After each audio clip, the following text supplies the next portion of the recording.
June. Welcome to our June monthly meeting. That means we're halfway through the year, and it also means it's our budget meeting, which is, I would say, the most important one of the year. For those in the gallery and those around the table, please be advised that this council meeting is recorded. It will be live streamed and will remain available to the public online. Welcome, gentlemen, come in out of the cold. We will commence the meeting with our acknowledgement of country and our statement of values. Councillor Dick Rose, did you want to share those for us? Thank you. The Central Coast Council acknowledges and pays respect to the traditional owners of Lutruwita, Tasmania, the Palawa Pakana people. We acknowledge the Panalapana tribe of this northern country, and in doing so, we celebrate one of the world's oldest continuing cultures. Statement of values. Guided by the diverse beliefs, experiences and backgrounds of the people who represent us, we strive to make inspired and respectful decisions today that will build a better tomorrow. Thank you so much. Takes us to item 1, which is attendance and apologies. I have a formal apology from Councillor Andrew Van Rooyen.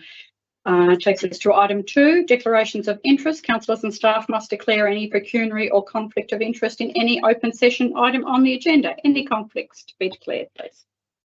No, there's none. Item 3 is confirmation of the minutes. So the recommendation is that the council confirm the minutes of the ordinary meeting held on the 19th of May. Would a councillor care to move the recommended motion? Thank you, Councillor Wiley. Seconded, Councillor Dick Rose. Any questions on the accuracy of the minutes, please? No, there being none, I put the motion. All those in favour say aye. Aye. Against? Carried unanimously. Thank you. Now that takes us to item 4, which is Mayor's communications. I'd like to start the communications this evening, if I could, with recognition of the work of Constable Keith Smith. Constable Smith, aged 57, was shot and killed at a rural property in North Motton on Monday, the 16th of June, as he and a fellow officer attended the premise to serve a court-ordered warrant to repossess the home. Constable Smith had worked in the communities across the north and northwest, and for the past 5 years was an officer working at our Ulverston station. Police Commissioner Donna Adams said in a media release last week that Constable Smith was a dedicated officer over a distinguished career with Tasmanian Police, who was highly regarded and admired by his colleagues. She said Keith was a respected and committed officer, and his loss will be deeply felt across the policing family and the wider community. On behalf of our Central Coast community, we acknowledge Keith's passing tonight and observe 1 minute's silence. I would ask all of you that are able to please stand with us.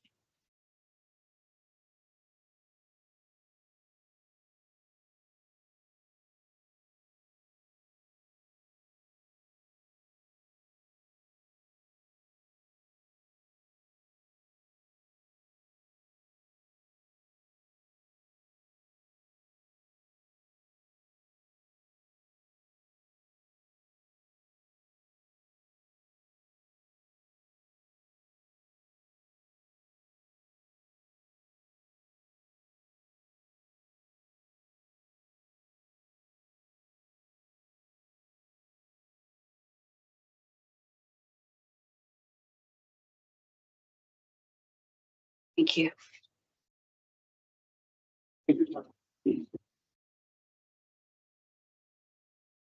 So I will also acknowledge in my communications the election of Councillor Andrew Van Rooyen. Can I just firstly say how unusual it is to use the words Councillor Van Rooyen again after a couple of years of not saying that. So for those that are watching at home or those that are in the gallery wondering why Councillor Van Rooyen is in the public gallery, as you'll appreciate, this is our budget meeting. This budget is the culmination of months of workshop work and intensive reading. And as Councillor Van Rooyen was only sworn in last week, it was not reasonable by any measure to expect that he would completely have his head around the workings of this organisation or be comfortable to vote on tonight's documentation and decisions. So he's courteously decided to sit and observe from in the room as opposed to online, which I think is where he's normally been observing your work. But I did want to take this opportunity, Andrew, if you'll come forward so I can make a presentation to you at this time. Andrew took his declaration last week in the chambers with CEO Vicky, as is the task of the CEO and a new councillor. So just wanted to acknowledge this is your certificate from the Tasmanian Electoral Commission. You can find somewhere to put that at home. Thank you very much, congratulations. Thank you. Thank you for being willingly being part of the recount again to replace former Councillor Hiskett, Casey Hiskett MLC, who I acknowledge is also in the gallery. We're excited to have you join us for the rest of our term. And yeah, so congratulations. Is there anything you wanted to say? No, I look forward to working with you all, and yeah, thank you very much, Casey, for the work that you've put in over the number of years, and look forward to sitting at the table with you all in the following month. Indeed. Thank you so much.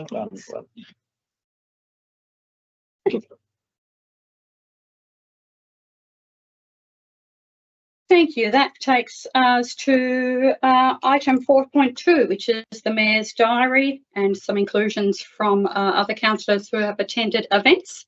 Would a councillor care to move the recommended motion for that item? Thank you, Councillor Viney. Seconded, Councillor Wiley. Any questions? Nothing we've missed. I hope we haven't missed anything that any of you have attended. No? It's been a busy month. I'll put the motion. All those in favour, aye. Aye. Against? The motion is carried. Thank you. And now I've just skipped to completely the wrong bit. Item 5 is councillor reports. Councillors are invited to make any reports from community groups or committees that they've been appointed to. Is there any communications from around the table? Councillor Vine. Thank you, Mayor. As the council liaison officer with the Ulverstone Surf Lifesaving Club, I attended their AGM, which was just yesterday. At that AGM, their president, Scott Latham, was re-elected to go on for next year. And I'd like to say that after some robust conversation, they're now ready to commence into the season ahead. Excellent. Thank you. Thank you. Now, congratulations to Scott and to the committee. Any other communications? Councillor Dick Ross. Yes, Mayor. First of all, I'd like to discuss the Youth Council. So last week they had a guest presenter in Tahani Bennell. Tahani is from Turners Beach and has been playing basketball in the States. So it was great for her to be here and be able to speak to our Youth Council. And so they discussed all things and did some games and activities and discussed all things leadership. And she concentrated on her experience of being vulnerable, but most importantly, having gratitude over attitude, which was really great for them all, and they thoroughly enjoyed that. Also, the Ulverstone Swimming Pool Committee met last week also. The pool, for the first time I can remember in a long time, the pool is running along really well. Maintenance is all up to date and really going really well, and to the point where they're just about to start advertising now, groups that want to go into some of the slots that they have available. Also, Mayor, I attended with you the Shine production of Northwest Schools Extravaganza, which included performances from Helier College, Don College, Ulverstone Secondary College, Devonport High School, Reese High School and Latrobe High School. So there was bands, there was drama, there was dancing, there was solo acts. Like, it was such an enjoyable night and the talent was just incredible. And yeah, our youth have such a bright future when it comes to the arts, and it was just so good to see them all shining on stage. So big thank you to Fiona Patterson from Ulverstone Secondary College, who actually was working on that and giving them all that opportunity to perform on stage, some of them for the very first time. Yeah. Good, thank you, and it was a great performance. Anything else from councillors for communication? One item, Mayor. Thank you. I was my privilege to attend the Lions Club handover of to the new president on Saturday night. So I'd like to acknowledge that. That's their 60th year of operation for the Lions, and they've done so much work around the community. And so I'd just like to acknowledge that. And one thing I did take from the various speeches on the night, apart from our immediate past president, Councillor Philip Viney, was the amount of work that the op shop does for the Lions Club. And as they said, it's the ultimate recycling that they're doing. Like they, I think they turn over, I think probably $160,000 a year. So, you know, all the volunteers that are there, and it's an outlet for, you know, as it was mentioned, for some of the widows of former Lions that can go along and just for fellowship to meet up with each other. So I commend the Lions on their 60 years and hope that the new president, the Gus Gleeson, has a great 12 months to 2 years in his new role. Thank you so much. Anything further? No. That takes us to 6.2, councillor questions on notice. No questions on notice have been received. Sorry, welcome to those of you that have just joined us. Thank you for spending time with us this evening. 5.3, councillor questions without notice. Councillors are invited to ask any questions without notice to the CEO or directors at this time for any of the departments. Any questions from around the table? Thank you. Councillor Lehman. Do council staff use generative AI tools such as ChatGPT to create reports or documentation that is presented to council? And if so, what policies do we have in place to protect data breaches of confidential information? And do staff acknowledge the use of these tools in their reports? Thank you. Thank you, Councillor Lehman. No, we don't actually use them in formal reports. I'm sure there are some that are used in research. The Director of Corporate Services is actually doing a lot of work at this stage to develop a policy to bring back to council, because it is the way of the future, and we need to make sure that we're using it in the most appropriate way that doesn't put the organisation or anyone in the community at risk. So we are working on that. Thank you. Any other questions? No, fabulous. Thank you both so much. Takes us to 5.4. Councillor motions on notice. No motions on notice have been received. 6.1, petitions. No petitions have been received. 6.2 is deputations. No requests to address this meeting as deputations have been made. That takes us to category 7, which is public question time. So public question time is conducted in accordance with Regulation 31 of the Local Government Meeting Procedures Regulations for 2015 and our own public question time policy. Public question time is limited to a period of 30 minutes. And for those of you that are in the gallery that were thinking about asking a question, if you're not already familiar, a copy of our guidelines are over there on the table if you haven't already been furnished with them. That takes us just briefly to 7.1, which is just to acknowledge the 8 questions that were taken on notice at the 19th of May 2025 council meeting. The council's written responses to these questions have been sent directly to the questioners following that May meeting, and they are provided in your agenda tonight purely for the purpose of record. Which then takes us to 7.2. Public questions on notice. So we haven't received any questions on notice from the public for tonight's meeting, but 7.3, which is public questions without notice. So this is an opportunity for members of the public to ask questions of the council relating to our activities and our work here. Statements and debate are not allowed. Any questions must be asked clearly and concisely, please. Members of the public may ask up to 2 questions without notice at this time. You're asked to address your questions to myself. If we can answer that question tonight through the CEO or her staff, then we will. If not, we will take it on notice and provide a written response. And just also for mentioning, just please note that any questions relating to any item on the agenda tonight are not allowed in the interest of procedural fairness. There's a few items on tonight's agenda. And again, as I've said at the beginning, just to remind everybody that the meeting is recorded and is being live streamed and acts as a permanent record for others to watch the discussion and listen to your questions. So that being the case and me finding a piece of paper, I would welcome anyone in the gallery that had a question for public question time. There is a microphone at the end of the table which allows those that are streaming online or listening to hear you clearly. Anyone that has a question, please feel free to present yourself at the end of the table. Just tell me your name and where you're from, and if we can answer the question tonight, we will. Are there any questions from the gallery, please? I'll go. Fabulous. My name's Rodney Anderson, 45 Leylands. I'm here with my partner Alison, Thank you. and we Rodney. live adjacent to the Leyland Christian School, and that's what my question relates to, the proposed development at the school. And I guess I'm fully aware that the planning approval went through your meeting last month, and so I guess I'm a little bit disappointed that some of aspects of that planning application from the school contain lots of inaccuracies and errors which weren't addressed, I don't think, and significant things like the car parking space. The submission claimed that there were 108 car parking spaces at the school, when in actual fact there's 95. The number of staff that are at that school was quoted in the application between 75 and 78 staff on site at any one time. That again is grossly inaccurate. It also mentioned that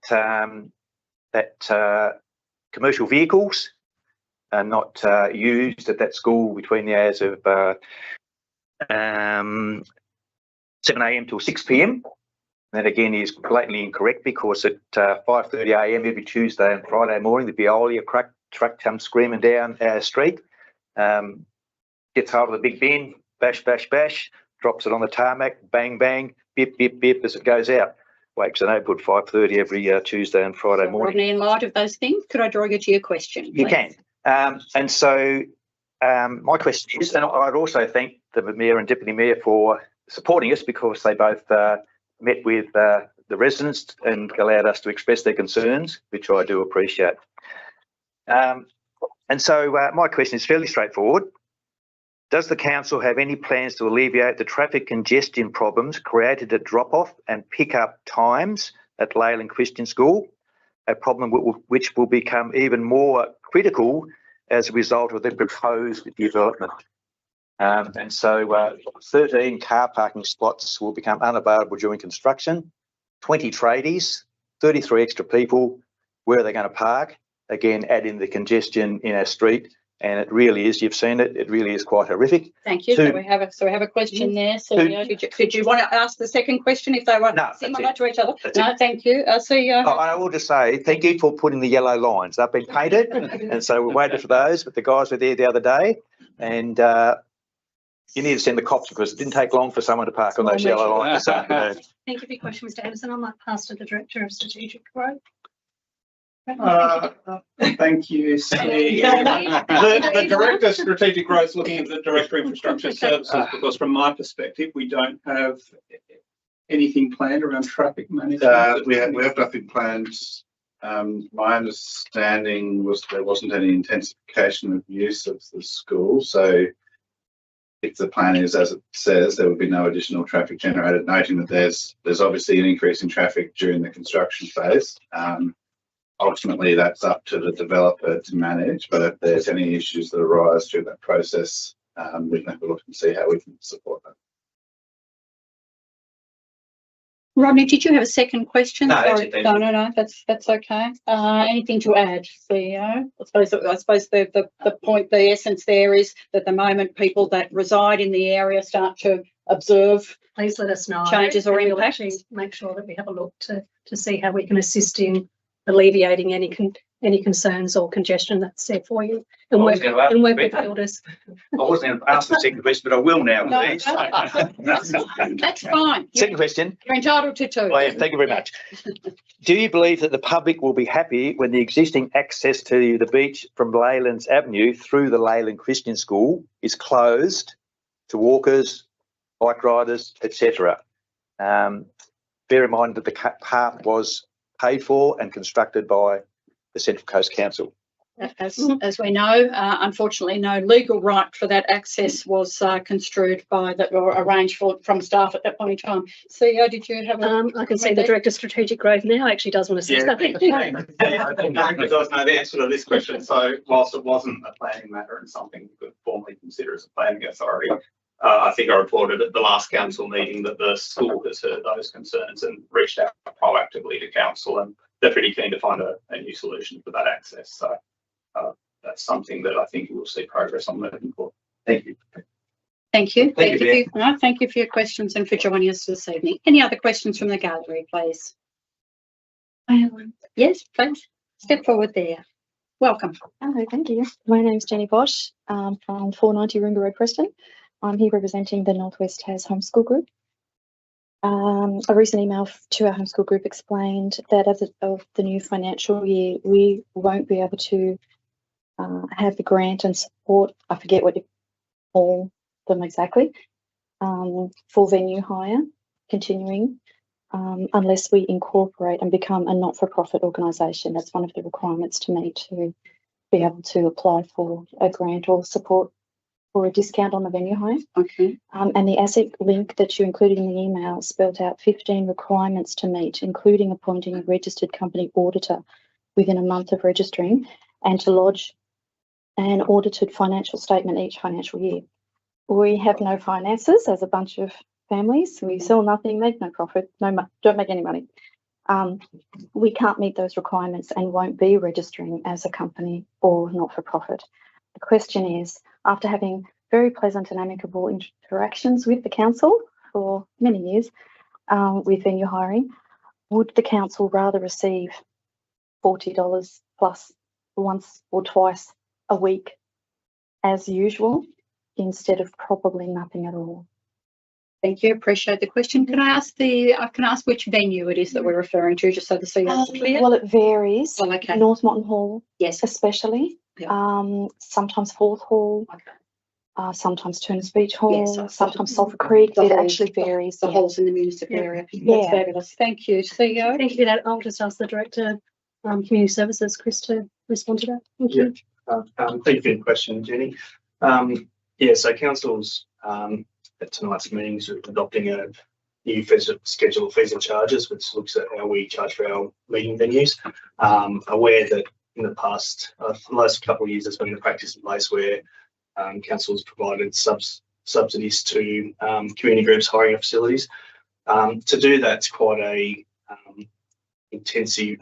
It creates a lot of work, I suppose, for our workforce, and analysis showed that over 95% of venue hires were receiving a discount. So what we've done is chose to go a different way and reduce fees for this year and remove the subsidies. But we're aware that with our grants policy that there's some groups that might need that little bit of assistance. So I know our grants policies there's an opportunity to apply for grant funding to cover the cost of venue hire. Excuse me. With our grants, so unfortunately we can't give them to individuals.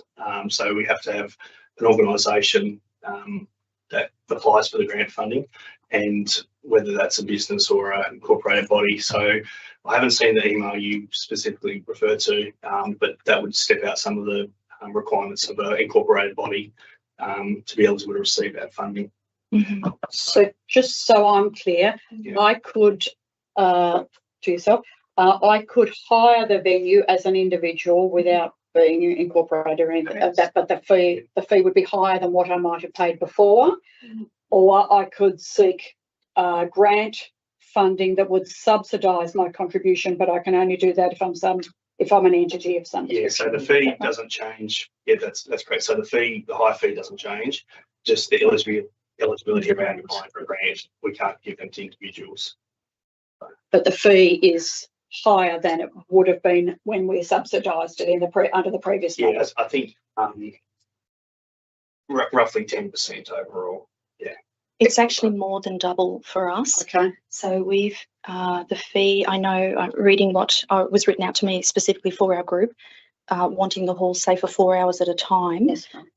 It's gone from the recent quote in the email was 150 something, 53 perhaps, down to 100. So yes, acknowledging that there was a discount of 30 something % for 4 hours for our group to use. The bill that comes to me says that the amount is 140 for the 4 hours. This is up until like over the recent years till soon, the end of the financial year. 140. We were getting 50% off. I'm not sure what it's called, for children involved with families and so on, and education purposes, whatever. So that brought it to 70. But then we were also getting 30 for some reason. I don't know what that's called either, but it'll be in your paperwork somewhere, which brought it to 40. Sounds like we Just, need to. I was about to say, could we actually get your details and we can actually have an offline? All my conversation? details everywhere in this place, I That's right, reckon. but no, have a conversation. Northwest has homeschool group.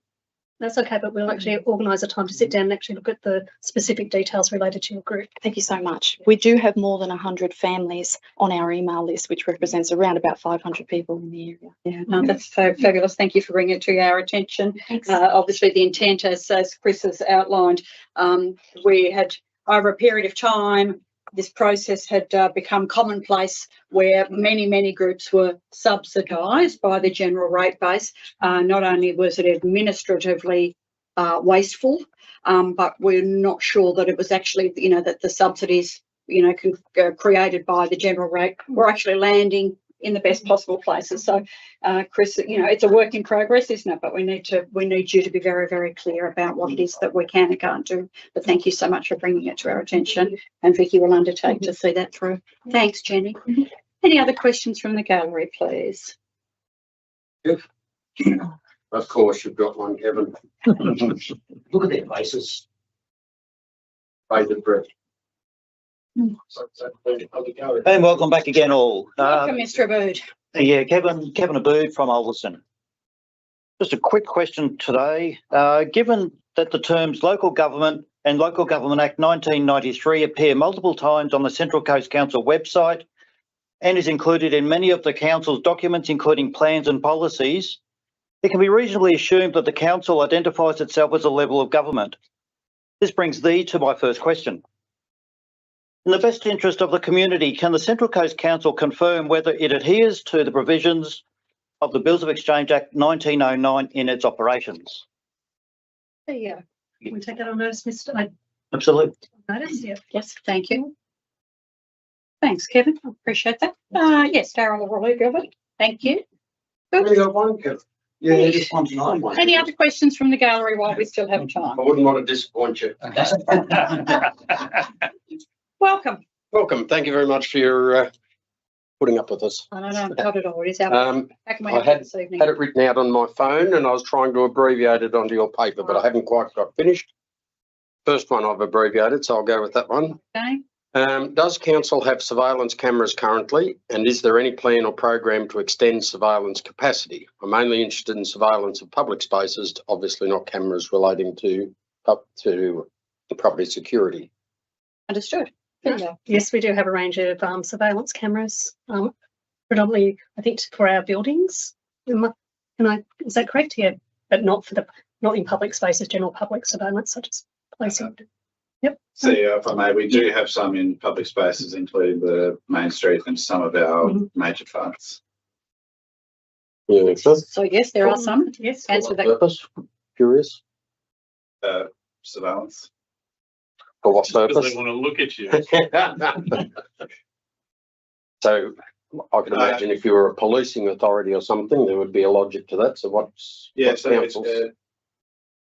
Quite often there would be, if there is an incident, police will actually look to see if we have any footage. So, and under certain conditions, we do not make that available to them to help them with their inquiries. There's other elements around protecting our assets to do with public vandalism, sort of matters as well. So the short answer is yes, we do, but happy to flesh that out, the reasons why. Perhaps that is something we can spell out for you in a letter so that you're clearer on that, if that's okay. So the other part of it was, is there any plan or program to extend that surveillance capacity?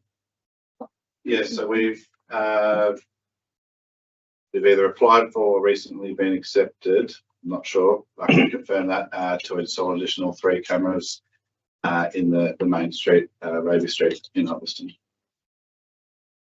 And that would, again, once again, we would be able to share with you the reasons why, or the demand, or the impetus for seeking that. I think prior to that, the last place where we installed them were in Anzac Park because of this significant financial vandalism that occurred down there. So, yeah, happy to explain the where and the why. Yeah, that'd be lovely if you could. My apologies, the second question I haven't summarised. So for those who will understand the World Economic Forum, one of their 8 dictates is you will own nothing and be happy. Yes, as you've shared with us before. Seeing the introduction of outright communism this month in South Australia in the form of a bill that allows government to take land without consent or compensation of the owner, where the minister sees benefit for public purpose, is Central Coast Council aware of existing, proposed or pending legislation in Tasmania that in any way reflects this egregious attack on personal property rights? Not to my knowledge. I don't believe we're aware, but we can make some inquiries for you. Just for interest, where you've responded to something and there would be worthwhile feedback, is there a mechanism for giving you feedback to a response? Response in relation to? So where you've answered a question and that leads that there would be worth in a response to your You can information. always write to me directly. So for councillors, how would they? Yeah, and anytime you wish to share anything with us, if it's addressed to the CEO, Mayor and councillors, it is distributed to all councillors and appears in the monthly agenda, not in detail, but is a summary line of the fact that it was received from a resident concerned about a particular topic. So Right. that's probably the best way, isn't it, if you wish to explore So anything. an email to the CEO. Yes. Yep. Right. Thank you very much. Thank you. Thank you so much. Any other questions from the gallery, please? No? There being none, we move on. Thank you for the questions and thank you for spending time with us this evening. That takes us to item 8, which is council acting as a planning authority, and 8.1. There are 2 matters for consideration of the planning authority at this time. But this recommendation under 8.1 is purely asking you to resolve to act as the planning authority. Would a councillor care to move the recommended motion? Thank you, Councillor Smith. Seconded, Councillor Viney. I'll put the motion. All those in favour, aye. Aye. Against? Motion is carried. Thank you. Which takes us to 8.2, which is the development application for a visitor accommodation, a deck at 161 Hardies Road in Penguin. You have the report and the associated documentation. Would a councillor care to move the recommended motion for this item, please? I'm happy to move that, Mayor. Thank you, Councillor Beswick. Seconded, Councillor Carpenter. Councillor Beswick. Yes, Mayor. Viewing these plans, it's quite a minor job. I do take into consideration the representation from the neighbouring property, and I'm happy to support it based on our planner's report. I'd just like to make a note, and it was clarified by a planning officer. It mentions about a 1700 high screen adjacent to the deck. I'd just like it to be noted that that be 1.7 metres above the deck, not from above the ground, so it gives the appropriate screening. So I'd just like to note that, but other than that, I'm happy with the report that's been done, and just an acknowledgement that screening will help the neighbour nearby. Indeed, it's a condition based on the representation, isn't it? So, other speakers? Mayor, just totally agree with Councillor Beswick. You're happy to support it because I think the applicant's done everything they possibly can under that condition to put that screening in, and don't see any reason why not to support this. And even with the representation committee, acknowledge that for sure, but I think they've done everything they possibly can to make it work. Thank you. Any other speakers? Councillor Crows? Just a notice on the concern about excessive lighting that I've noticed in there, that's been conditioned as well with light being baffled. So good. Any other speakers? No. Councillor Beswick, anything to close? Don't think there's anything further to add, Mayor. Thank you. Put the motion. All those in favour, aye. Aye. Against? Carried unanimously. Thank you. Takes us to 8.3, which is a development application for 8 Jetty Street, resource processing. Again, you have the application and the full report there.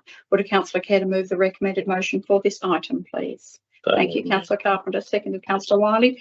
Councillor Carpenter, did you wish to speak to this? Yeah, just quickly, Mayor, I think this is a strange one that we see coming around the council table, and it's a good move. It's one that'll improve the pollutants in the air, and one that we should fully endorse.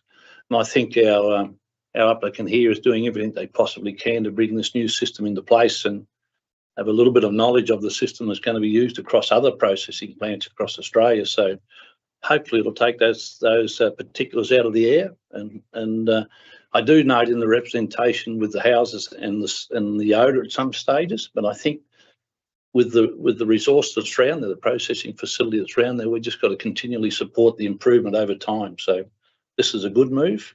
Look forward to seeing it go through and totally endorse it, Mayor. Thank you. Any other speakers? Councillor Wiley.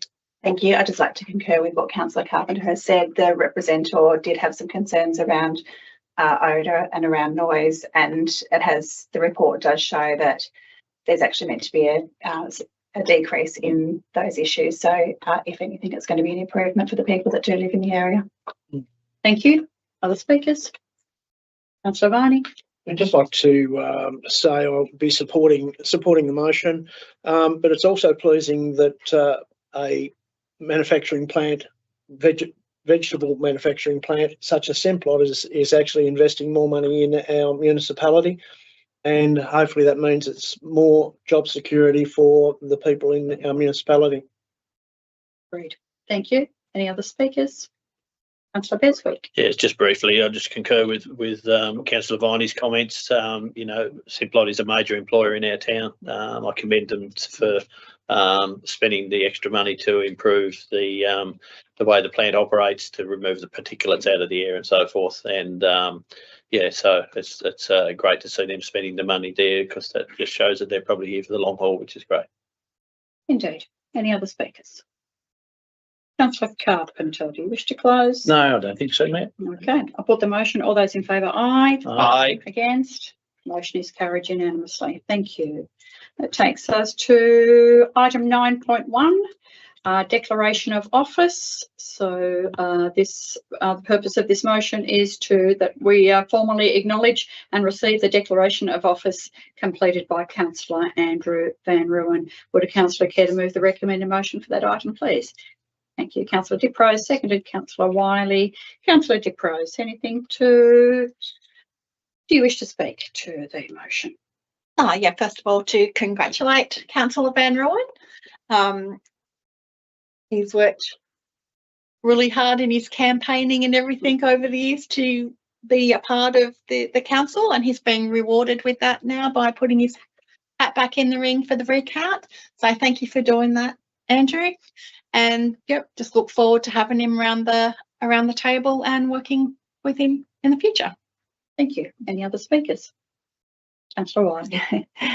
Yes, I'd again like to concur with what Councillor Diprose said, and to welcome Councillor Van Rooyen, but also to I guess formally farewell Councillor Hiskett, who has done many years with around the council table. I won't miss his pen clicking. Apart from that, he's been the contribution that he's made to council over the years has been fabulous. So, farewell to Councillor Hiskett and welcome to Councillor Van Rooyen. Thank you. No. When you close, you can. Any other speakers? Beswick? Yeah, just with the reflecting on all the other thoughts. Yeah, welcome, Andrew. I look forward to you sitting around the table with us, and the input that you've got, and we've all got experience in different areas, and you've got some skills in the finance area. So it'll be great to have you around the table. I suppose, again, as Councillor Wiley mentioned, I'd just like to thank and congratulate Councillor Hiskett for his support in that round the table. Councillor Hiskett and I were elected at the same time, and probably became a couple of the newbies around the table, and we formed along probably with you, Mayor. You were elected at that time, a second time, but it was I suppose, a group that we could bounce ideas off each other and learn from each other. So I'd just like to thank Councillor Hiskett, beg your pardon, MLC, whatever his title is, Casey Hiskett, MLC, for the time that we shared around the table together, and wish him all the best in his future endeavours. So thank you. Thank you. Any other speakers? Councillor Diprose, would you like to close? First of all, I want to apologise for our new MLC for Montgomery and ex-councillor Hiskett. I get a bit emotional. Casey's been like a annoying, lovable little brother. And so, yes, I'll miss the pen clicking, but most of all, his doodling, his creative doodling was just, you know, amazing. So Councillor Van Ruin knows he's got big shoes to fill, and wishing Casey all the best. Fabulous. I put the motion. All those in favour, aye. Aye. Against? Motion is carried. Thank you. Takes us to 9.2, which is the Chief Executive Officer's report. Would a councillor care to move the recommended motion for that item, please? So moved. Thank you, Councillor Wiley. Seconded, Councillor Beswick. Councillor Wiley, did you wish to speak to this motion? Thank you. We'll slow off the mark that time, won't we? Sorry, no, and I wasn't allowing you enough scroll in time to get where you needed to be. So No, that's absolutely don't let fine. me rush you. We have for a couple of months now had the inclusion of the motions that have been brought up by council. So that's really great to sort of read and not lose the status of where they're at. So I really appreciate that that detail.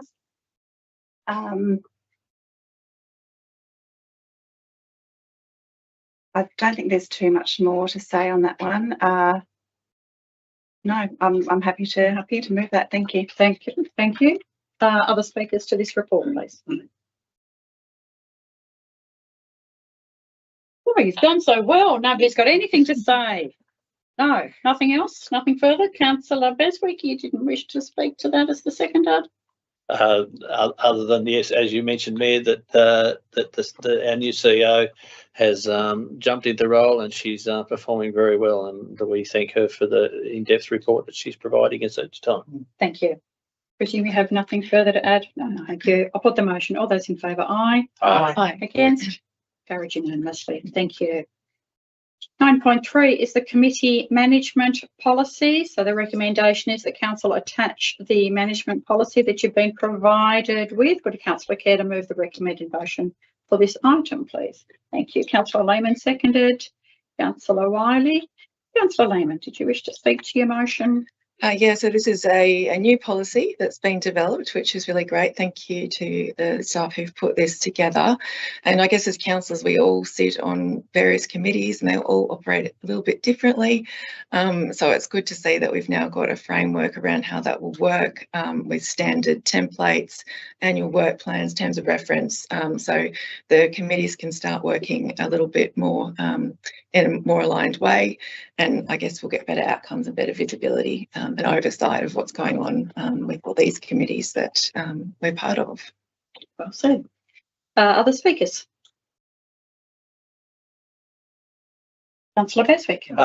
Yeah, just to concur with what Councillor Lehman has mentioned, in the time I've been on council, there's sort of always been, you know, a bit of a mishmash of how some of the committees have been formed and the representation on there. So it'll be good to have something written down that we can work with and perhaps adjust some of our memberships and so forth on those committees and how they run. So thanks to the staff for developing that, and look forward to having it implemented. Thank you. Any other speakers? No. Councillor Lehman, anything to close? No, thank you. Thank you. I'll put the motion. All those in favour, aye. Aye. Against? Carried unanimously. Thank you. Item 10 is community services. There's no open session items for that department. Takes us to corporate services, and 11.1 is the financial report.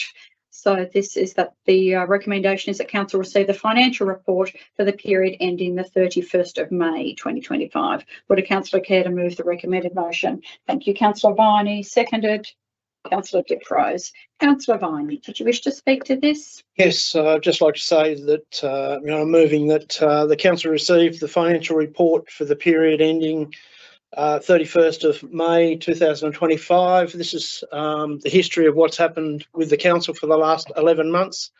It's a very clear and concise report that's written, how dare I say it, in straight English rather than financial mumbo jumbo. And I'd like to thank the Director Sam Searle and her crew for putting the report together for this period. Thank you. Any other speakers, please? Mayor, just quickly, I will say support the report, and thanks to Sam for answering my questions earlier on today after a couple of things, and continue to learn on the way things are done. Thank you. Any other speakers?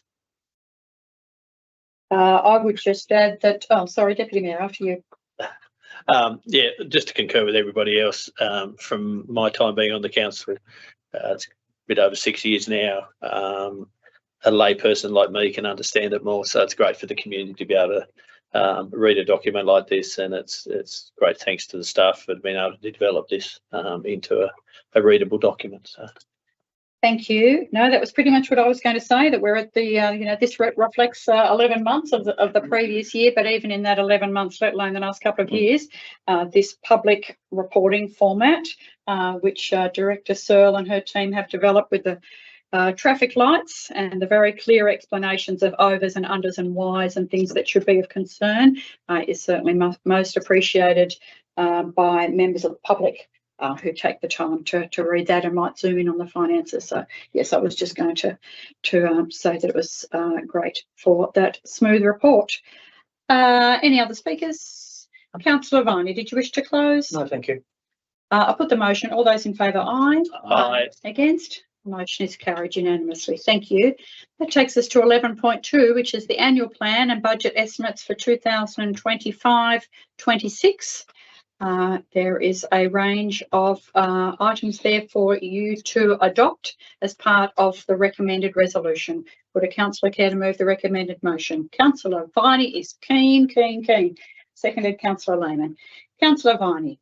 It's numbers. We understand. Obviously, the last motion was in respect of the past 11 months. This is in respect of the future 12 months and where our council is going. I consider it to be a very financially responsible budget, and the key data, the key details of the report are that number one is actually projecting a surplus for the year. It might be a small surplus, but after 6 years of deficits, I think that's rather important. Other items are that within it there are a rise in rates of 6%, which can be paid by way of instalments, or if the rates are paid in full by the 31st of August, there'll be a discount of 2.5% on them. The other things that come into play are the budget also includes spending of $4.3 million in new infrastructure for the council, along with $17.1 million in renewals of assets for the year. It is also projected within the budget that the net worth of the council will rise from $723 million to $748 million, a rise of $25 million in net worth. Once again, like I say, I see it as a very responsible financial budget, and therefore am putting my support towards it after having 2 months of workshops, detailed workshops by councillors, and also many, many hours put in by the staff of the council as well. Thank you. Thanks, Councillor Viney. Councillor Smith. Councillor Viney's taken some of my thunder, but I'd like to repeat it anyway. Yes, I'd like to thank the staff for the great job in putting the budget together. I would like to make mention of the council's good financial position.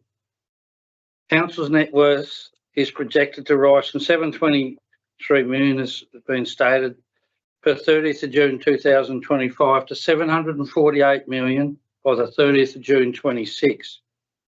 Cash at present, $12.034 million, expected to decline to $9.347 million due to planned spending on infrastructure. Borrowings at $8.675 million goes to $9.144 million after the completion of the Bertha Street project. This budget, I believe, shows the ambition of this council. We are always looking for cost efficiency in all our operations. We are also must remember the benefits of our spending on services and infrastructure are not always immediate. We are always looking forward for this. This budget gives our community stability, and I am very happy to support it. Thank you. Any other speakers? Councillor Wiley. Thank you. I'd like to speak to the document that has been formed this year, which I have already thanked the staff and CEO for, but just the way that it's been put together and the way that it's presented does make it incredibly easy for anybody to be able to read, which is really, really important because it's the community's funds that we are responsible for. So it's really important that they are clear and understand what that money is projected to be spent on. I think that it's always about striking a balance between making sure that we don't have the costs too high in rates, but also being able to supply the service delivery that's expected by our community. And I think we're just getting closer and closer to making sure that we do get that balance right. So I'm really proud of the team for what they've put together and for the way they've presented it to us councillors as well, to really make sure that we are fully confident and engaged in the process and understand what we're endorsing here. So yeah, happy to support. Okay, thank you. Other speakers? Thank you, Councillor Beswick. Yeah, thanks, Mayor. Yeah, I'm totally in support of the budget this year. As has been mentioned, we've spent quite a bit of time working through it. There's better experts than me working on budgets like this, but I've got a lot of faith in the team that we've got working on all that. I've had one query about the 6% rate rise. There's a bit of budget repair happening here. Over the years, when I first come onto council, I would have always liked to seen us just eke things up a little bit when we could. But if you don't do that, you end up behind, and that's where we end up with a deficit. If you look back over 5 years, the CPI was 20%. We've only increased our rates by 17.5%, so we're not even actually over what is CPI. So there's just a few little things just to mention that supports where we are getting to, and in the next budget in 26-27 we should be back where we've got our repair, and that was our plan over the last 2 years to be able to do that. So it's $2 a week roughly on an average property. We are still the cheapest of the three main councils here on the northwest coast, and we have free parking. So in the end, that's a bonus for everybody. So but yeah, I'm very proud to support this budget coming up this year. Thank you. Thank you. Other speakers? Councillor Carpenter. Well, yes, totally agree with the previous councillors on the way they're speaking there. Thanks for the staff, because it's not an easy job putting 40+ million together and making them come out the other end. And when you look at something like the capital project, 21 million, it's a lot of money. And we are spending money on things that we've been looking at for quite a while, nearly $1 million on public toilets, which we've had these programs in the past and haven't fulfilled, to get them done. So to see that coming to fruition is exciting, but we should never shy away from the fact that it is a 6% increase. A lot can afford it, and there's a lot that probably start to wonder whether they can afford it or not. And I think you've got to be able to sell the fact that council has gone through this capacity building to make sure we're capable of delivering what we say we're going to deliver. And that comes at a cost to rebirth it basically and get it back to where we wanted to make it happen. And what sort of impresses me about our staff at the moment and our directors at the moment is their acceptance of trying to increase productivity and making sure that, okay, we're putting rates up 6%, but that's not just a given that we're going to get that every year. So we've got to squeeze from both ends. We've got to do more with our money, and we've got to, accept one day we're going to have to charge a little bit less sometimes. So to get more productivity, get better at what we do, more automation, get more visual effects on the sort of automation and move in that direction.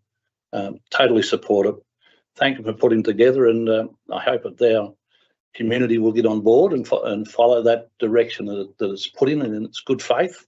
And there's some really good projects that will get done and dusted this year. Thanks, ma'am. Thank you. Other speakers? Councillor Dick Rose. Yeah, I just wanted to say a big thank you to directors and their staff for the work that they've put into this. It's, as people say, it's not easy trying to do those figures and trying to cut costs but not cut services. is extremely, extremely hard. So yeah, just congratulations to everyone concerned in putting this through. And I think it's it's actually quite a good outcome. Thank you. Any other speakers? For me, again, yes, just wanted to thank the CEO and her directors for the work, and for you around this table for your work, because putting a budget together is never easy, and getting behind a 6% rate increase is never easy, and perhaps that's why it has been difficult to do in the past. But as Councillor Viney said, 5 years of a deficit is not in anybody's interest. You simply go backwards even further, even faster. And for me, that also means that when you're in that position, staff don't feel that they have the empowerment or the capacity or the resources to do the job safely that we ask them to do every single day on behalf of the community whose assets and money we are the caretakers of. So I'm proud of the different approach to the budget this year that I know very much was more of a ground up. Tell us what it is that you need to do, tell us what it is that you want to do, and tell us realistically how much that's actually going to cost in today's terms, in today's money, in 12 months' time, not over-promising and under-delivering and finding that you get 9 months through the year and you simply run out of money and sometimes run out of work, and that is not to anybody's benefit. So some significant changes both from a cultural perspective and a staff approach perspective, but also from the very clear direction that this table has set over the last 2.5 years that says we need to set achievable targets. We need our staff to be on board to do that, and we need to ask the community to come on that journey with us by contributing a little extra for a few extra years so we can get back to where we should be. So that's my contribution and my thanks to you all for that. Councillor Viney, would you like to close? I would only like to say I'd like to thank the other councillors around the table for their positive comments in regard to the plan, and we'll all see that we work together to make sure it all comes together. Indeed. I put the motion. All those in favour, aye. Aye. Against? Declared unanimously. Thank you. It takes us to 11.3, which is the investment policy. This is what we're going to do with the little bit of money that's left over when it's sitting in the bank, to make sure that it's there when we need to spend it on something else for the community.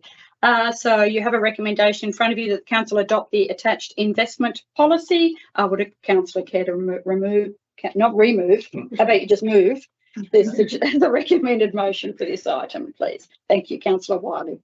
Seconded, Councillor Beswick. Councillor Wiley. Thank you. I'm happy to move the amended changes in this revised policy. There's nothing huge in there that's updated. They've updated some definitions to reflect legislative terminology. Some extra outlines of the objectives for the policy, but it's just basically to make sure that it keeps us up to date and on our path to being a modern council. Excellent. Thank you. Other speakers?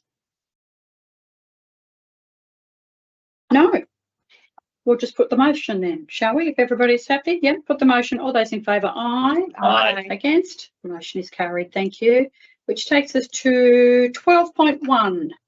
It is the tender for the master plan of the Resource Recovery Centre, which is in Lobster Creek Road, for detailed design and delivery. You have a recommendation there regarding a tender offer and a dollar value. Would a councillor care to move the recommended motion for this item, please?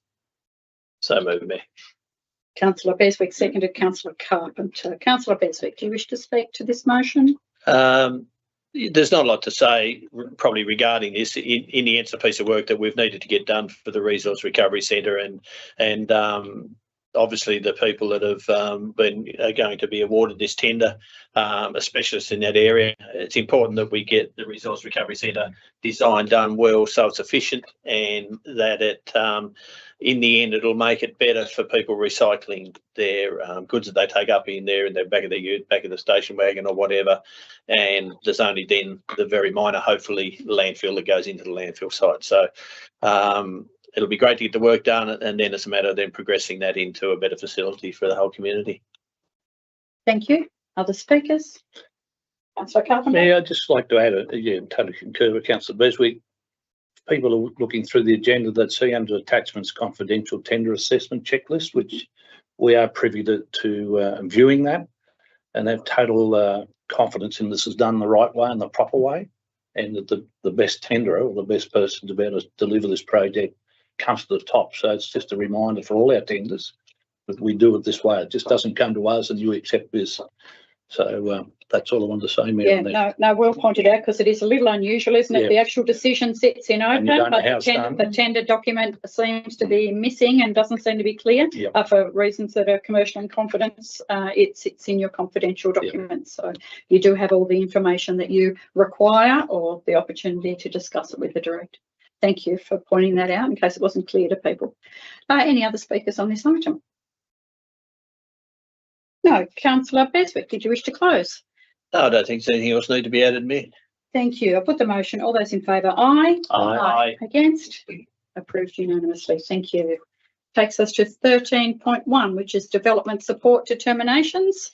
You have a report there that shows you the staff activity and the determinations for the period of May 2025. Would a councillor care to move this recommended motion for that item? Councillor Smith, thank you. Seconded. Councillor Beswick, thank you. Any discussion? Anything that you wish I'd to just like share to with say us? it's a great set of numbers again. We're forging ahead and it speaks for itself. Indeed. Any other speakers?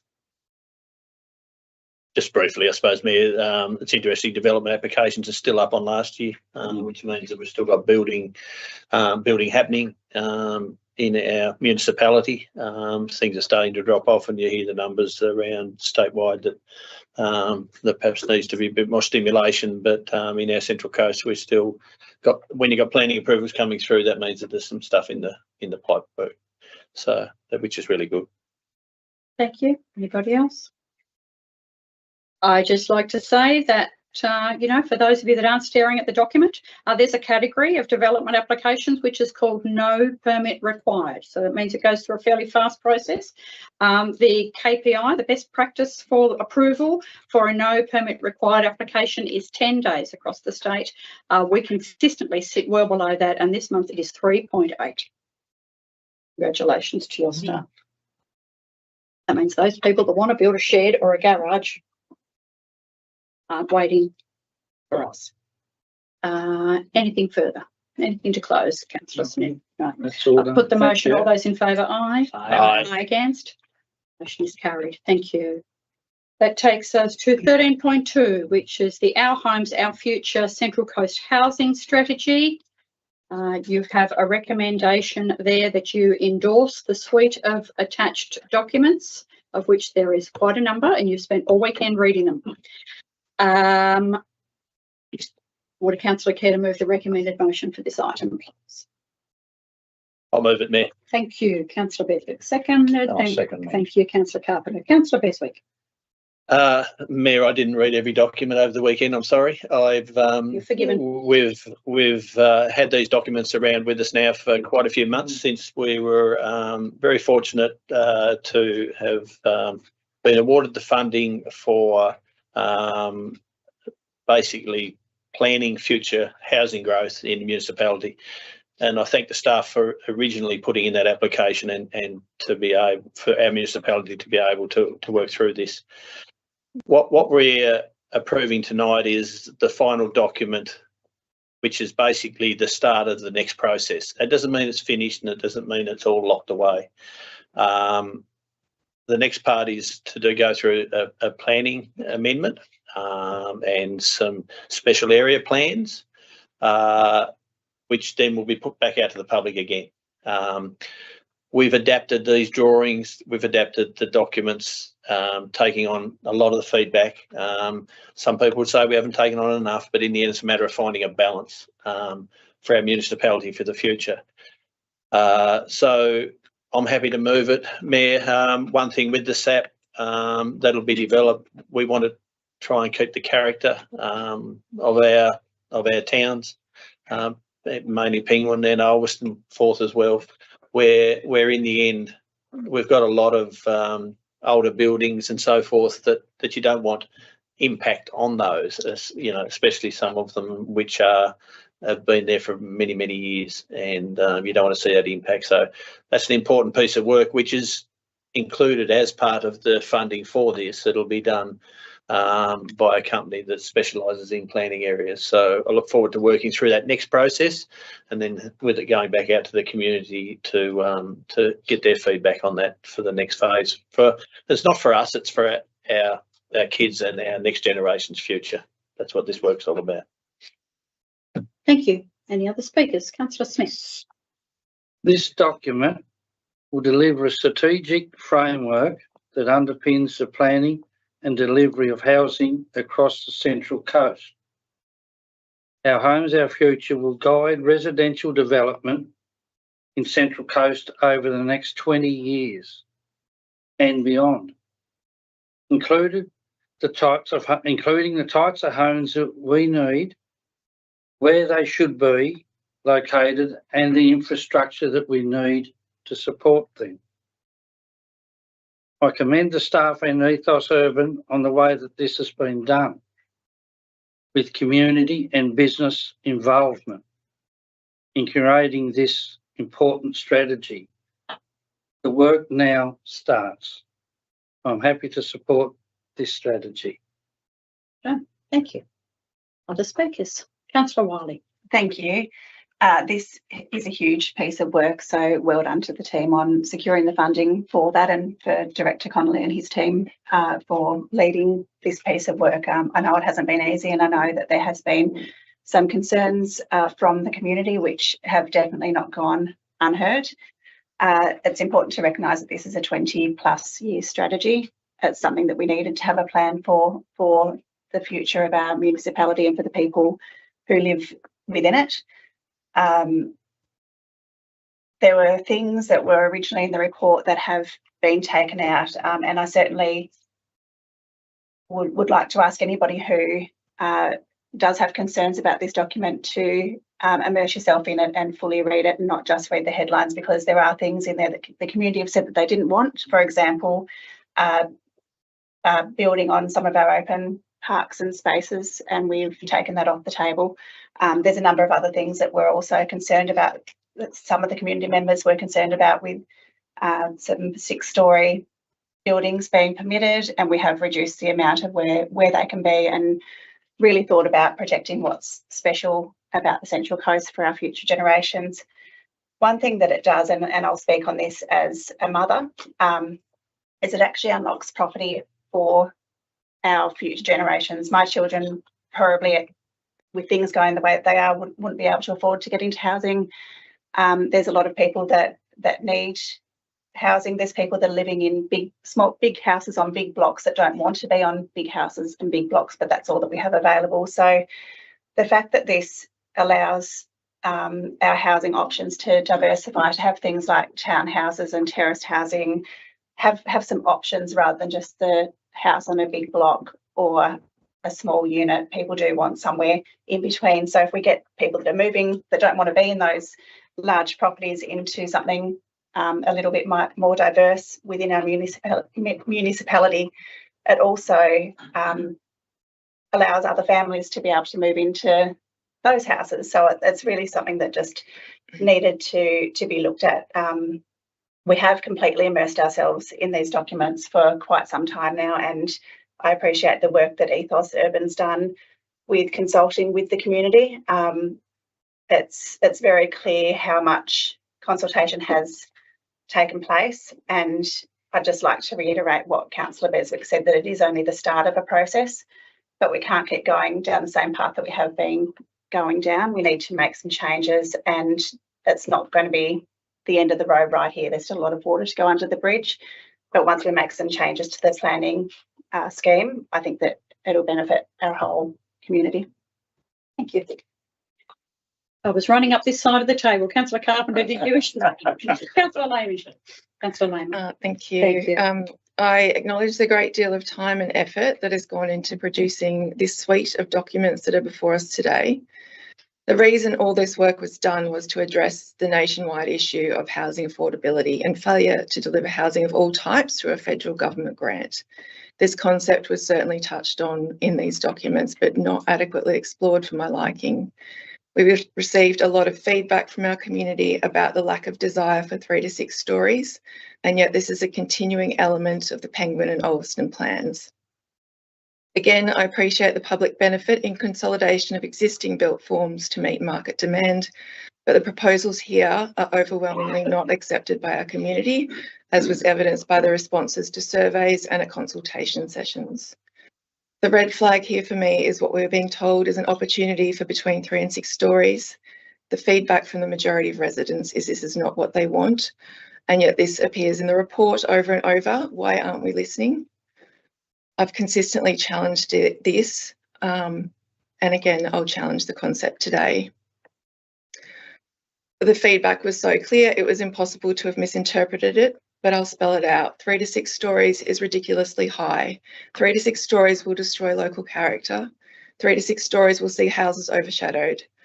And unfortunately, it just indicates to me that this strong and clear community voice has been completely lost. You can take the words of a few people as representative of a whole municipality, or you could take the views of lots of people and say, well, it wasn't everybody, so we won't take these views on board. I feel we've done the latter here with our consultation. My other concern is the awkward interplay between the concept of housing affordability and the key opportunity mentioned in both the Penguin and Ulverstone plans to leverage scenic views for the higher end of the market. I'm just confused as to which way we're going. Are we going down the path of affordable apartments, or are we playing to the higher end of the market? I'm concerned the tension between offering these two things has not been resolved, and we are rushing headlong and seemingly deliberately into the next steps of getting these areas rezoned.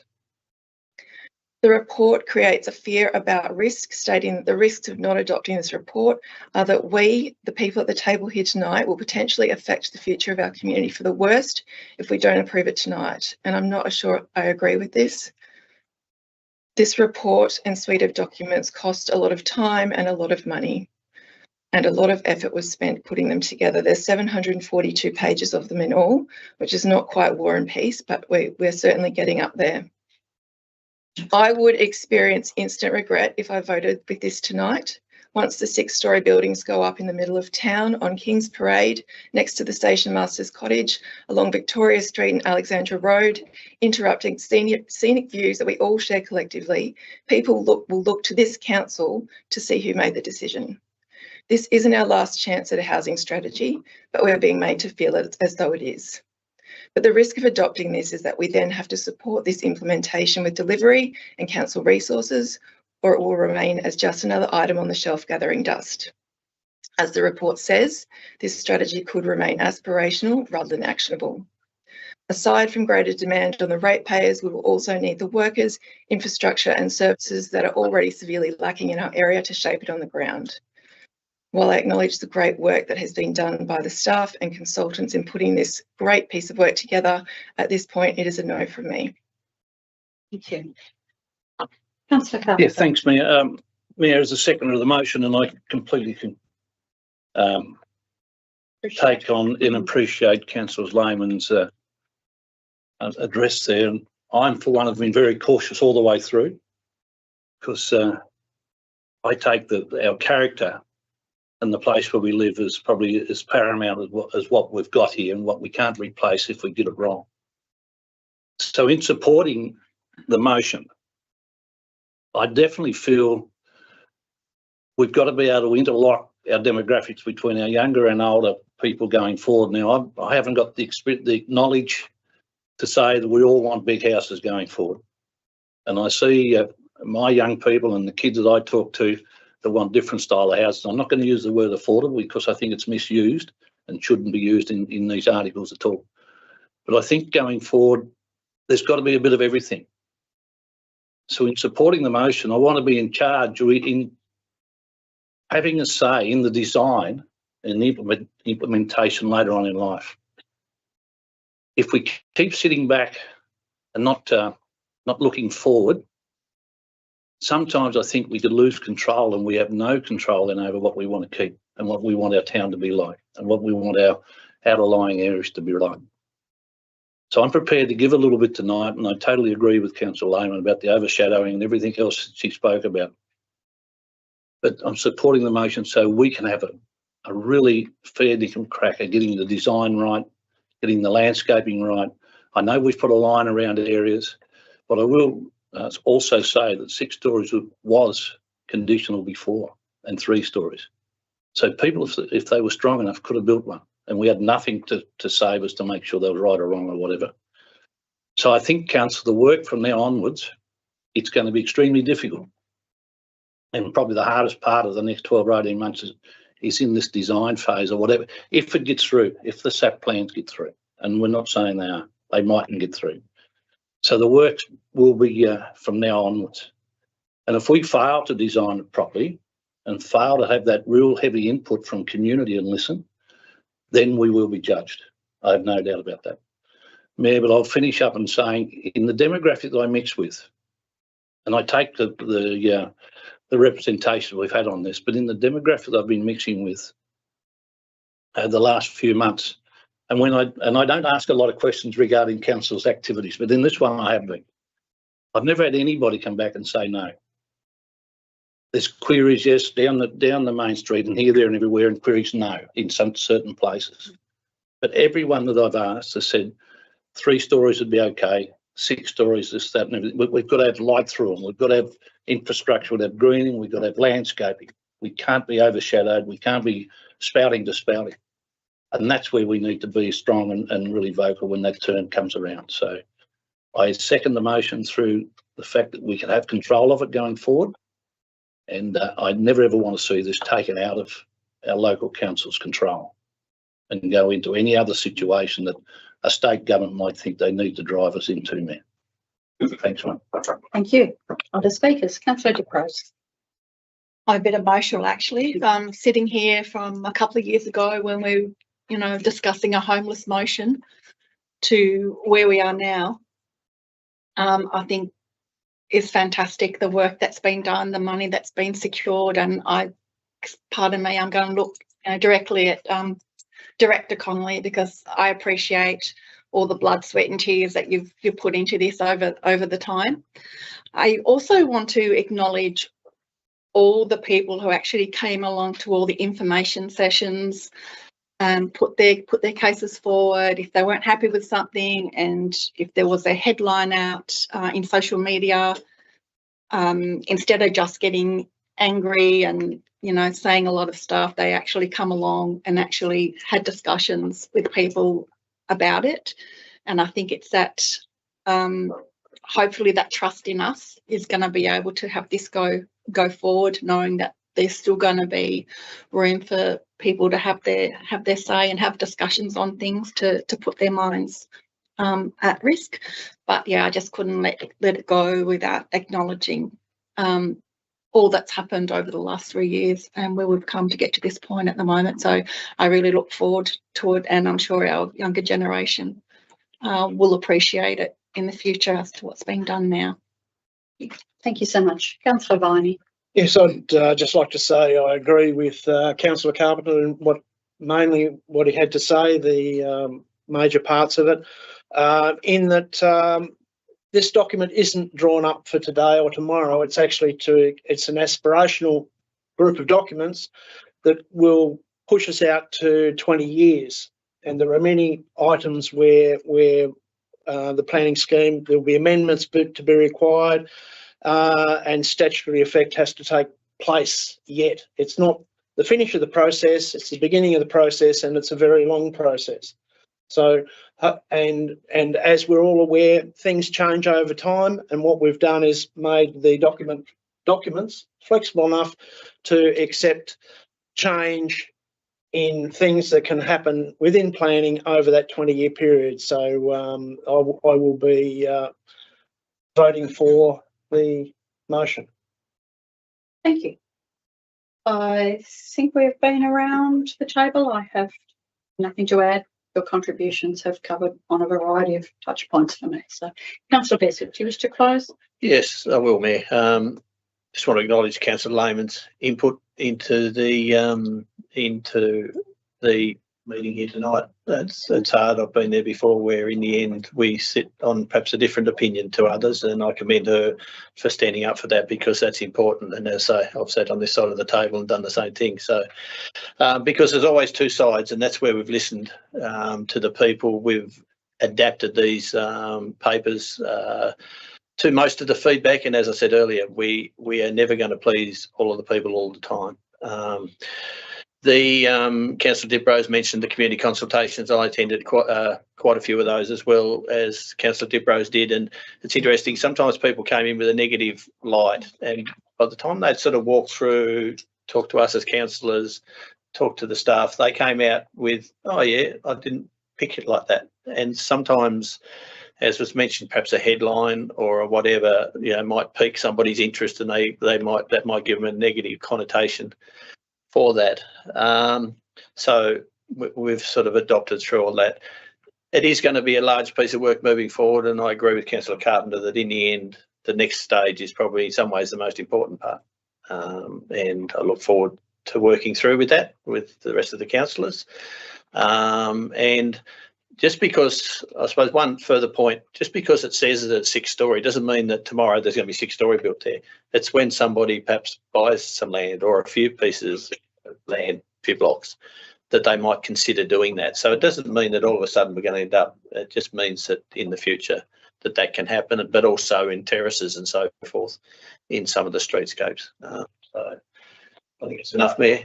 I suppose, again, thanks to Daryl and all his team and Ethos Urban, because it's been a power of work, and because of the time frame that was given with the grant, for me it was too quick, and perhaps that's where sometimes these grants, you don't want to push back because you won't get them, but in the end that's a bit of learnings. Thank you. Thank you. I'll put the motion. All those in favour, aye. Aye. Against? Thank you. The motion is carried. Thank you. Thank you all for your contribution. That was a hard piece of work, and it doesn't stop here, does it? Thank you all. That takes us to 13.3, which is the Central Coast Industrial Land Analysis and expansion of the East Ulverstone Industrial Precinct. You have a recommendation in front of you. Again, this piece of work has been on the table for a long, long time. Would a councillor care to move the recommended motion for this item, please? So moved, Mayor. Councillor Carpenter, seconded. Thank you, Councillor Beswick. Councillor Carpenter, to you. Possibly done for a full pound of sausage and a half. Nice, Mayor, I've been sitting around here for a long, long time, and this comes up every year. Every year, we've got to do something with Maskell's Road.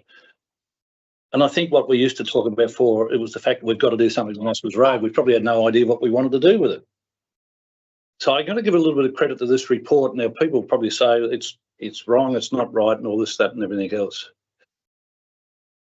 Small businesses do come to us or come to me and look for places to start up.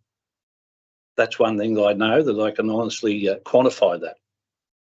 And also quantify the council doesn't own a lot of land for industrial purposes or light commercial, whatever we like to call it as. And that's about the only place we've got that is right close to a highway.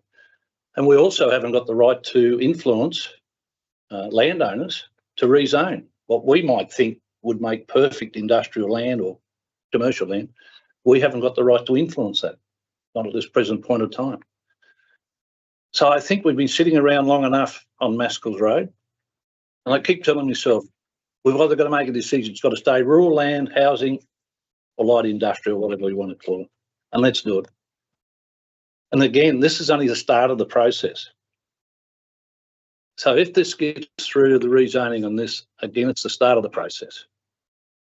It can be done absolutely unbelievably. People will be proud of what the council's achieved tonight if this vote gets up, if this is endorsed. In 10, 2, 3, 4, 5 years' time, when something's built out there, it can be absolute looking magnificent. We can have our greening strategy in place.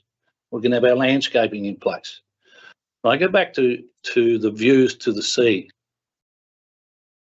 a few years ago, if we was to put a hospital on that, I wondered how many people would have complained. And let me tell you, I don't think a hospital is any more attractive to look at than the last two buildings that's been put up out there lately. out Industrial Drive with the landscaping and the colour and everything else. Or we could build it into a housing precinct. And again, you're only looking at that. So I think our main concern here is that we get it right once again. That if it goes through, it gets rezoned and we decide to do something, I am 100% in favour and I will not budge off the fact that we should keep ownership of it. And forever a day, we take an income off this piece of land through perpetuity in some form or another. We have control over the landscaping. We have the control over the greening. We make sure we protect the coastal pathways so they're not looking into ugly sort of places. That everywhere around the perimeter, we can decide what types of buildings are put there. And if the people don't want to do that, sorry, it's not suitable for you.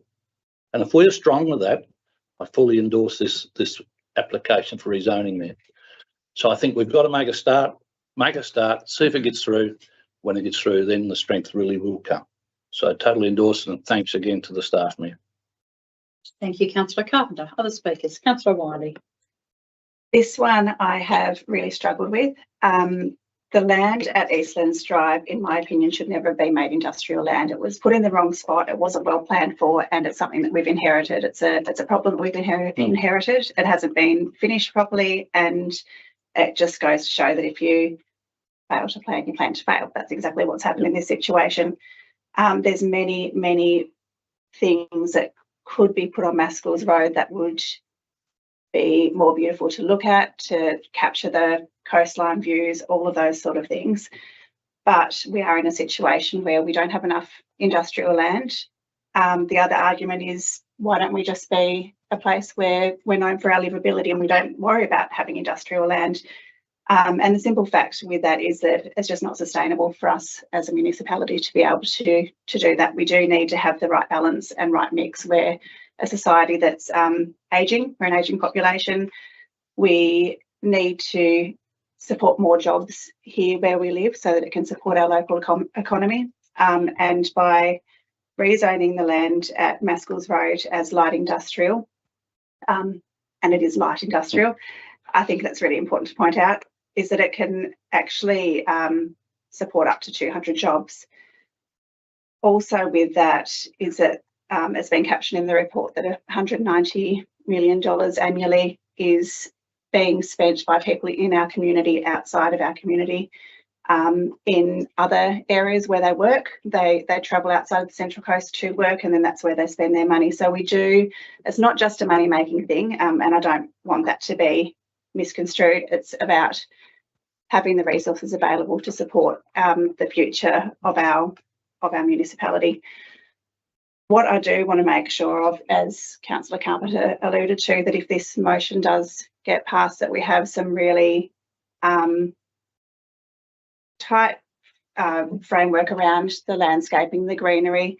I don't want this to be an industrial precinct that we've seen in other places in Tasmania that are terrible, because it is going to be the entranceway to our beautiful Central Coast. We want to make sure that it is something that we can be proud of, and there are examples of it that I've seen around Australia.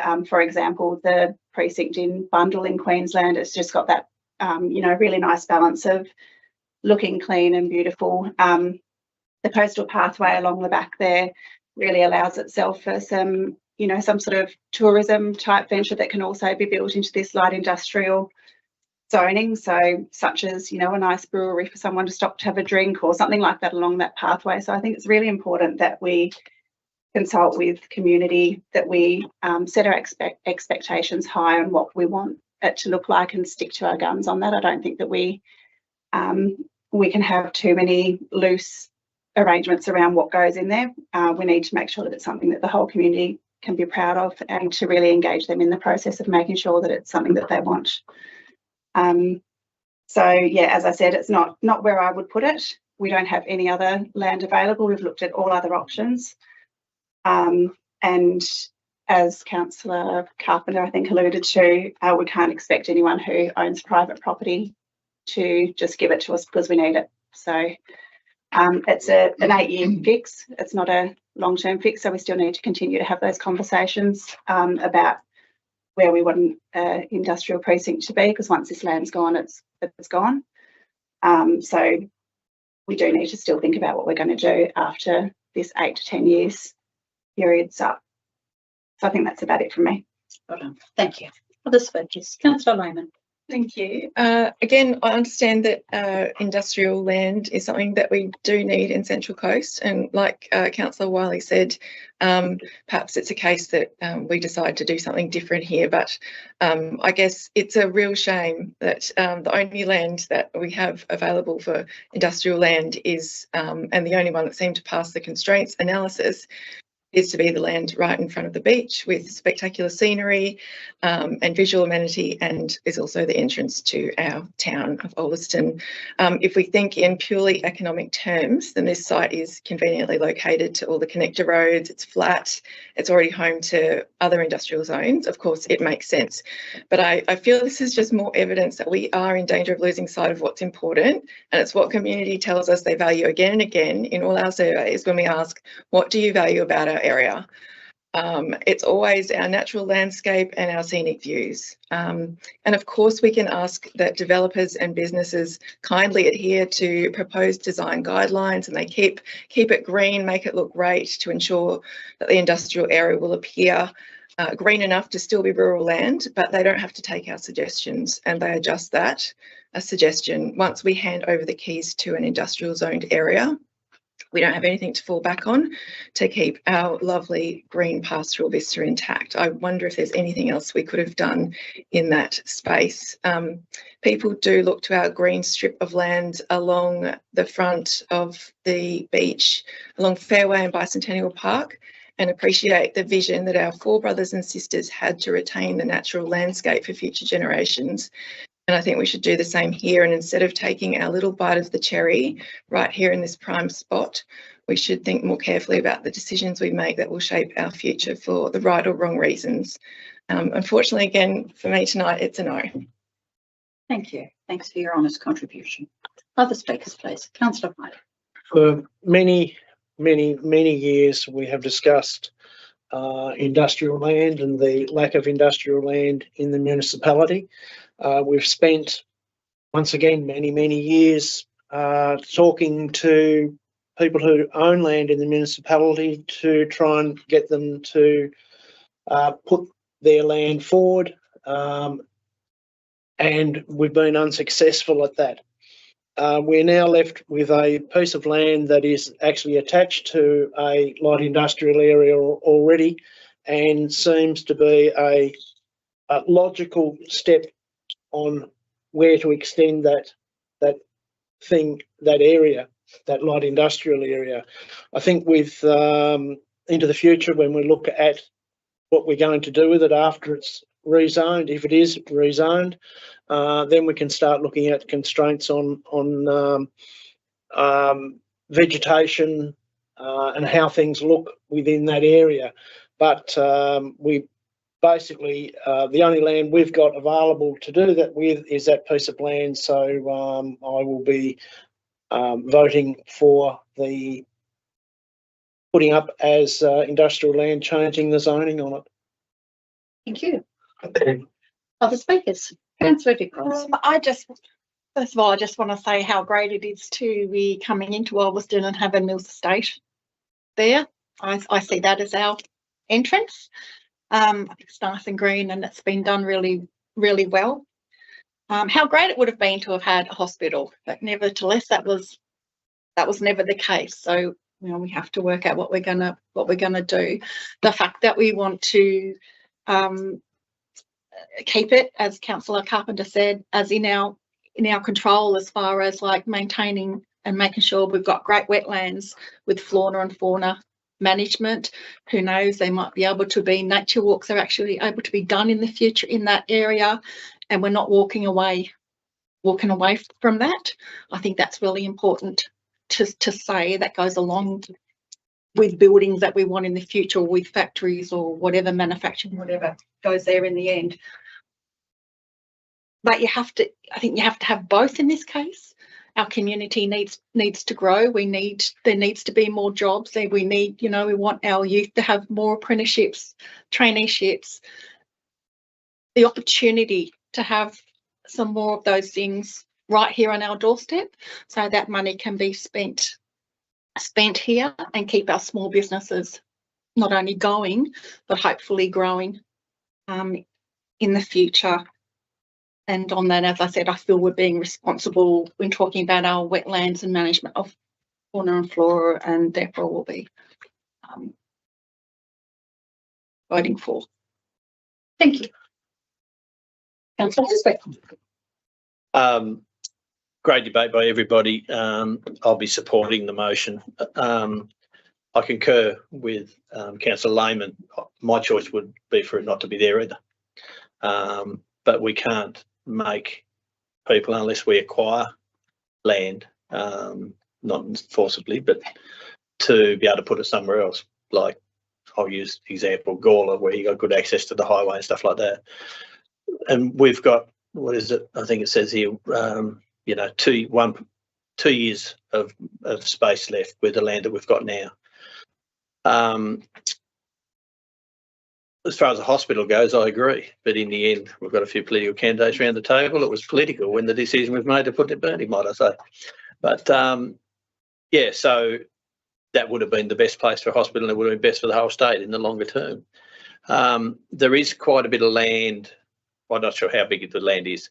There is a nice parcel of land to the northern side in Mascles Road that, and I'm not sure what the zoning is, but in the end that could be changed too. That could be perhaps one day some residential area in that space, which is adjacent to the beach, whereas the all this land is to the south of the train line. So yes, it's adjacent to the beach if you had houses there, but you can't actually access the beach because you can't get through the train line unless you go and put railway crossings and stuff like that in. So I'll be supporting it, but we do need to be looking to the future past this, and I would encourage the people that have been approached, they may be listening or whatever, to consider their sites for the future of our community. And in the end, they've been picked because of where they are and so forth. So I would encourage that as well. Thanks, me. Have I missed anyone? No.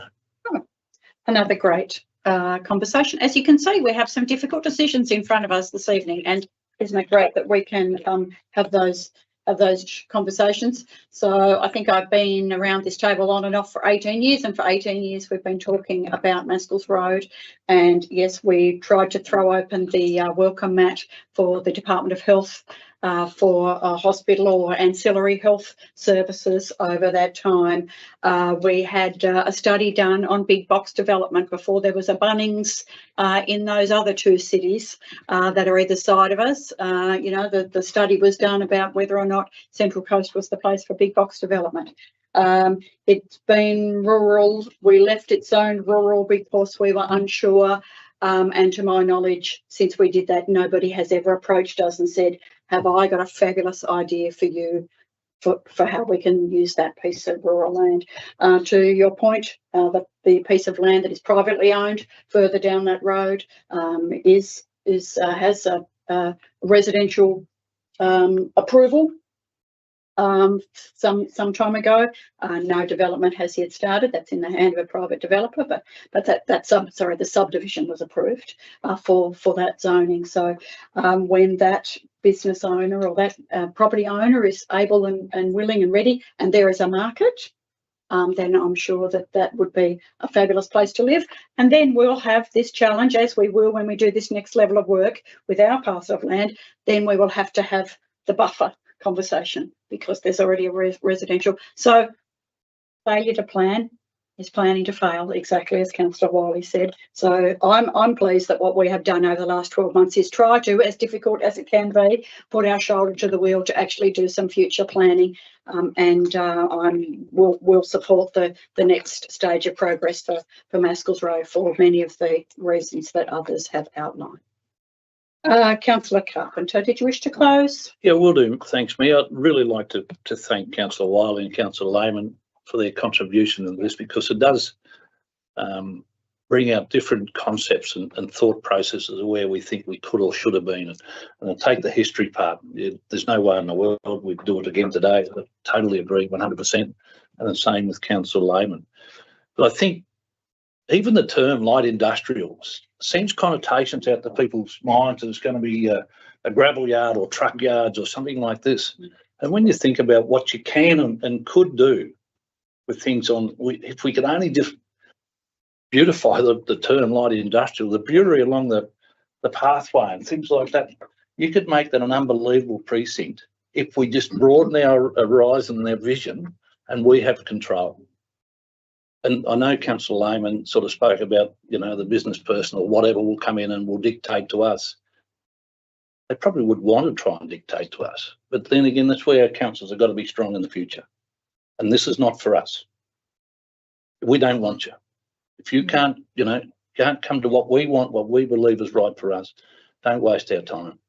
And I think the opportunity for Maskell's Road is for the mums and dads and the young entrepreneurs. It's right here inside Central Coast. And as we know, there's nearly somewhere close to 4,000 people transverse out of Central Coast every day either side of us. So the opportunity for that young entrepreneur to come in and bring out something that you spoke about, Councillor Wiley, something like that, not a Boilermaker welder sort of precinct, but something that's we don't see anymore or haven't seen yet. So we don't know what we don't know. If we leave it rural, someone will grab it in 20 or 30 years' time and force a change. It mightn't be us, it might be state government.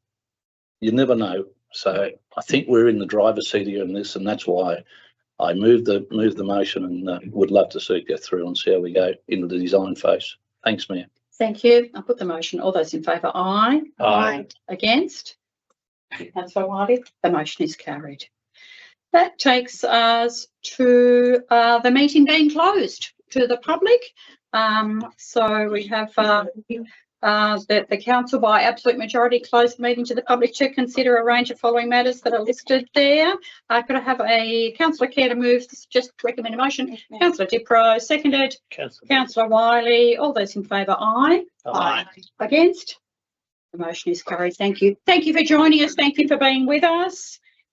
All. Thank you. I'm having a talk to, yeah, thank you. See ya. Drive safely. Turn up on time next time and you'll be thrown out. Well, we're late tonight. We're nearly in overtime.